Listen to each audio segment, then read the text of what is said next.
बड़ा घमंडी बादशाह था एक। बादशाहत मिली, औकात भूल गया। उसको दुनिया अकबर द ग्रेट कहती है और उर्दू में बोलने वाले उसे मुगले आजम कहते हैं। जिसका नाम अकबर था, बड़ा चढ़ा हुआ था, बड़ा घमंडी था और घमंडी होने की वजह से देखो कुदरत भी फिर कुदरत है। अल्लाह फरमाता है, तकब्बुर मेरी चादर है, बड़ाई मेरा तहबंद है, इसको छीनने की कोशिश मत करना वरना तुम्हारे दांत तोड़ दूंगा, तुम्हें हलाक कर दूंगा। घमंड किसी को नहीं, तकब्बुर सिर्फ अल्लाह को जेब देता है। घमंड में कहा, मैं अखंड भारत का बादशाह हूं और मैं खुदा हूं। अल्लाह ने क्या सजा दी? क्या सजा दी पता है? कुदरत सजा देती है। ओ अकबर मुगले आजम कहलाता है, द ग्रेट कहलाता है और कहता है मैं खुदा हूं, जा तुझे बांझ कर देंगे, बाप बनने के काबिल ना रखेंगे। घमंडियों को बाप बनने के काबिल भी नहीं रखा जाता ताकि बिस्तर में मुंह छुपा छुपा के रोते रहो कि तुम्हारी औकात क्या है। अरे वो कैसा खुदा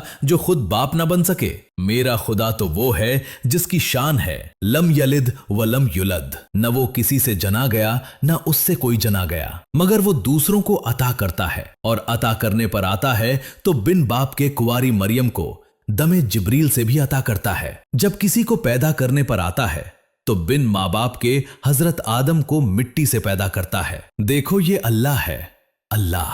कुरान कहता है इन्नहू हू, बेशक वो वही है, उस पर यकीन तो करके देखो।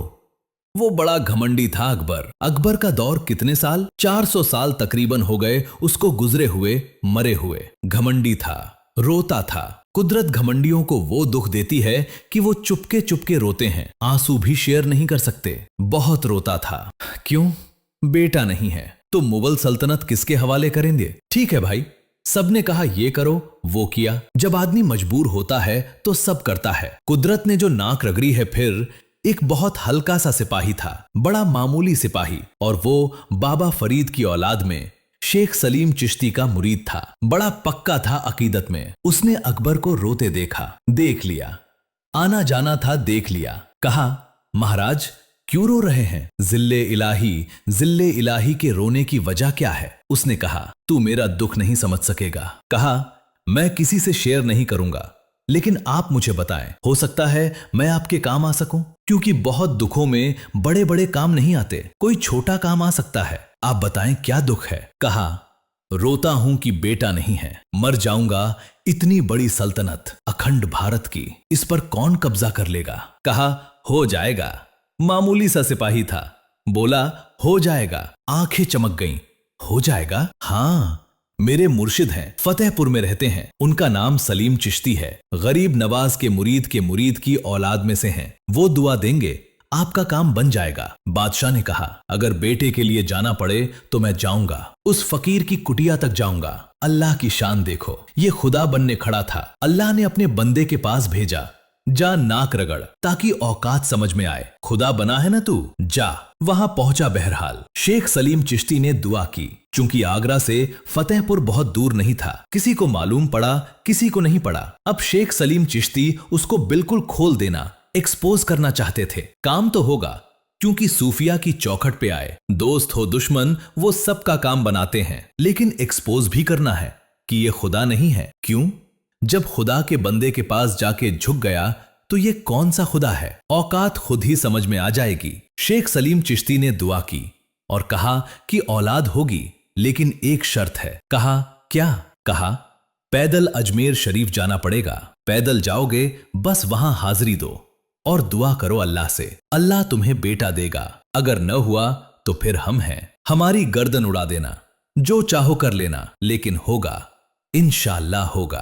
वली के आस्ताने पे की जाने वाली दुआ रद्द नहीं होती। अकबर ने कहा, जाऊंगा, अगर बेटा मिलता है तो जाऊंगा, कहीं भी जाऊंगा। अब महल के अंदर जो चमचे, क्या होगा? पैदल बादशाह जाएगा आगरा से अजमेर शरीफ, क्या होगा?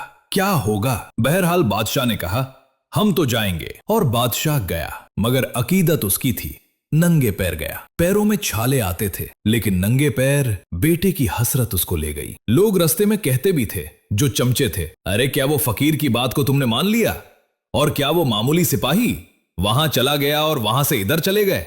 ये सब क्या हो रहा है? बादशाह ने कहा, रहने दो, बस मेरा दिल कहता है मैं जिसकी कुटिया में गया था वो झूठा नहीं है, उसने मुझे सच्ची बात कही है, मुझे जाने दो। और जब अजमेर मोहल्ला पहुंचा है, पहुंचने के बाद गरीब नवाज के आस्ताने पे हाजिरी दी। पहली मर्तबा अकबर दुआ में रोया है। तन्हाइयों में तो खूब रोया, बेटा नहीं है शिकायत पर, लेकिन आस्ताने पर दुआ में रोया। और इतना हमक हमक कर, ये गरीब नवाज के आस्ताने की करामत है, आज भी जिंदा करामत है। मैंने सख्त से सख्त दिल इंसान को आस्ताने खाजा पे रोते देखा है। और हां, ये भी बात है, जो वहां जाकर रो लिया फिर उसको कभी रोना नहीं आता, अल्लाह उसे रोने से बचा लेता है। जो वहां जाके रोता है फिर वो दुनिया पे कभी नहीं रोता।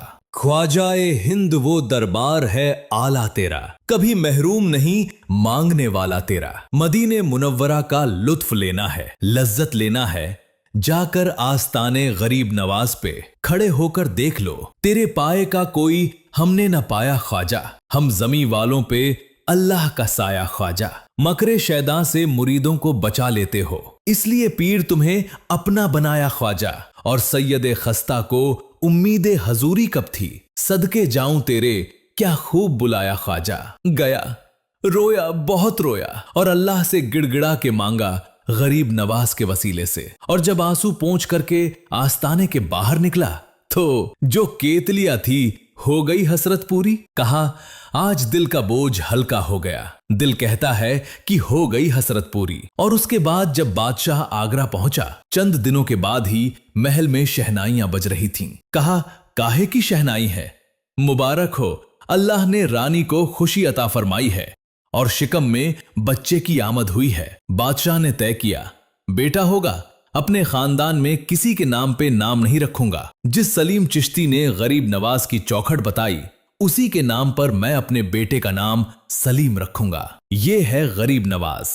लोग कहते हैं क्या मिलता है, हमने कहा जाके देखो। और फिर अकबरी मस्जिद का सबूत है, अभी इतनी बड़ी मस्जिद बनाई थी, अभी भी हजारों लोग उसमें नमाज पढ़ते हैं। गरीब नवाज है। गरीब नवाज पे क्या अर्ज करें, गरीब नवाज के मुताल्लिक क्या अर्ज करें। बस इतना ही कह सकते हैं कि हिंदुस्तान में कयामत तक के लिए मदीने के ताजदार ने जिसको हिंद वालों का बादशाह बनाकर भेजा है उसे गरीब नवाज कहते हैं। सारे वली रियाया है हिंदुस्तान की और मेरा ख्वाजा बादशाह है।